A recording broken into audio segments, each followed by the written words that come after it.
in my case, it gets distorted to being anti-Hollywood, anti-press. It's just simply not true. I'm not anti-Hollywood, it's my industry. On Tuesday, September 16th, the world lost a true Hollywood legend. Robert Redford, the iconic actor, director, and producer, passed away at the age of 89. He died peacefully at his cabin in the mountains of Sundance, Utah, surrounded by his wife, his children, and his grandchildren. For many, it marked not just the end of a long and remarkable life, but the closing of an era in American cinema. His family quickly confirmed that Redford's funeral would not resemble the grand farewells Hollywood is known for. There would be no red carpets, no flashing cameras, no parade of A-list stars. Instead, in keeping with his final wishes, the service would be private, intimate, and simple, attended only by his closest family members. As one longtime friend put it, he hated the noise of celebrity. Sundance was his sanctuary, and that's where he wanted his story to end. This quiet farewell was the perfect reflection of who Robert Redford truly was, a man who loved storytelling, nature, and family far more than fame. Early life and roots. Robert Redford was born Charles Robert Redford Jr. on August 18, 1936, in Santa Monica, California. His father, Charles Redford Sr., worked as a milkman before becoming an accountant, and his mother, Martha Hart, was a homemaker with a warm, creative spirit. Growing up in a working-class household during the Great Depression years, Robert's childhood was shaped by modesty and resilience. He wasn't the picture-perfect student many would expect. He admitted later that school was difficult for him, and he often felt out of place. But he had two qualities that stood out: a sense of curiosity and an artistic streak. He loved to draw, paint, and spend time outdoors, and these passions would remain with him his entire life. After graduating from Van Nuys High School, Redford earned a baseball scholarship to the University of Colorado. But instead of thriving, he struggled. He drank heavily, partied often, and eventually lost his scholarship. This setback, however, turned into a blessing in disguise. Redford left school and traveled through Europe, studying art in Paris and Florence. It was during this period of wandering that he discovered not only painting, but also a deep appreciation for culture, landscapes, and storytelling. Upon returning to the United States, he enrolled at the American Academy of Dramatic Arts in New York, where he trained as an actor. Slowly, he began to carve out a path that would take him from a struggling student to one of the greatest actors of his generation. Last Year's, Cause of Death, and Final Moments. In his later years, Redford began stepping away from the spotlight. In 2018, he announced that he would retire from acting after his role in The Old Man and the Gun. He explained that he wanted to focus on family, painting, and his environmental projects. Redford spent most of his final years in Utah and Santa Fe, surrounded by nature and art. He remained active in conservation, ensuring that large portions of his Sundance property were placed under permanent protection to preserve the land for future generations. According to his family's statement, Redford's cause of death was natural complications related to his age. In the final days, he was at his Sundance cabin, the place he loved most, surrounded by his wife, children, and grandchildren. Reports suggest his last words were spoken softly to his family, thanking them for their love and asking them to continue protecting the land he cherished. While private, those words captured the essence of Robert Redford, a man who valued legacy not in fame, but in love and stewardship of the earth. Rising star in Hollywood, Redford's first roles came in television, with appearances on shows like Maverick and The Twilight Zone. His natural charisma and good looks quickly set him apart, but it was his ability to embody complex, layered characters that made him stand out.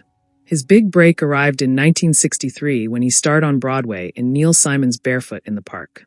The stage play was such a hit that it was later adapted into a film in 1967, with Redford reprising his role alongside Jane Fonda. This film introduced him to a wider audience and made Hollywood take notice. Then came the defining role of his early career, Butch Cassidy and the Sundance Kid, 1969. Starring opposite Paul Newman, Redford played the outlaw Sundance, and together, the duo created one of cinema's most beloved partnerships. The movie wasn't just a hit, it became a cultural milestone, inspiring generations of filmmakers and cementing Redford's status as a leading man. Throughout the 1970s, Redford dominated the box office with films that remain classics to this day. The Candidate, 1972, explored the corruption of politics and is still relevant in today's political climate. The Way We Were, 1973, opposite Barbra Streisand, became one of the most iconic love stories ever filmed. And All the President's Men, 1976, in which he played journalist Bob Woodward, brought the Watergate scandal to the screen and proved that films could be both thrilling and socially important. Redford was more than a handsome star. He was an artist who gravitated toward meaningful projects. Beyond acting, director, and visionary, by the 1980s, Redford had already conquered Hollywood as an actor. But he wanted more. He turned to directing, and his very first effort, Ordinary People, 1980, shocked everyone by winning 4 Academy Awards, including Best Director and Best Picture.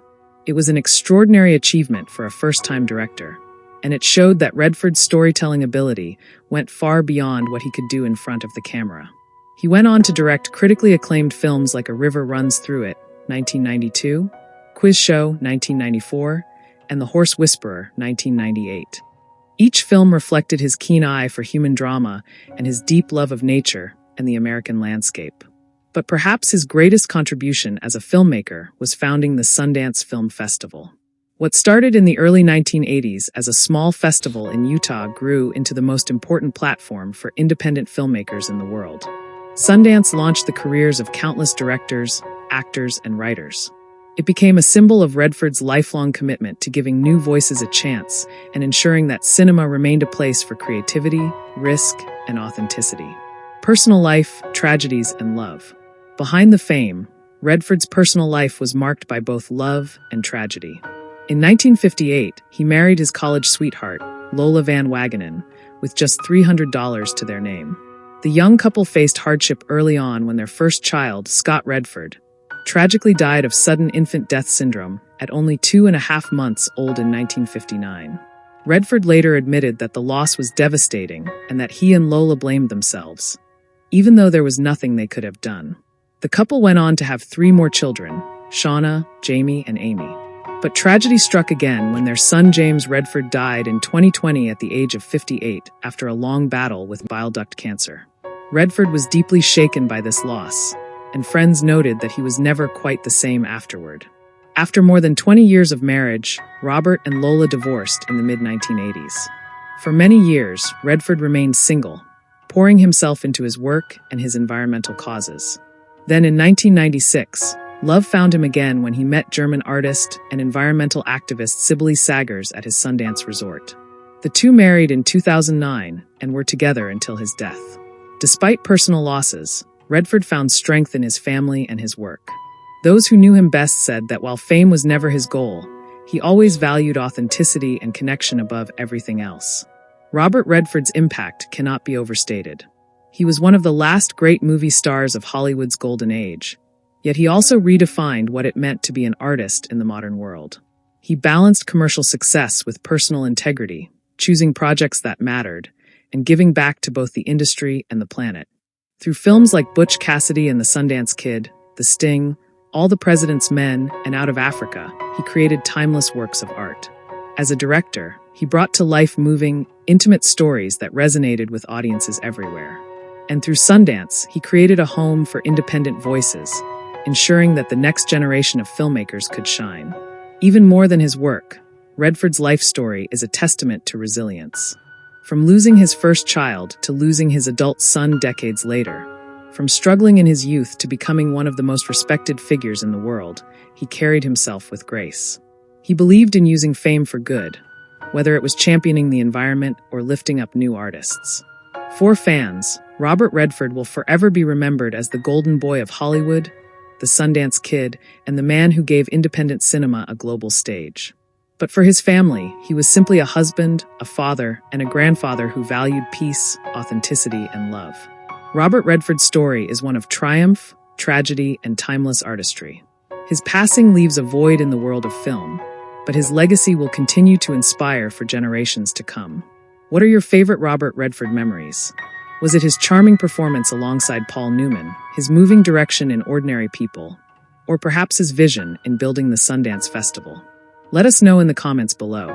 And if you want to continue celebrating the lives of legends like Robert Redford, don't forget to like this video, subscribe to the channel, and hit the notification bell so you never miss an update.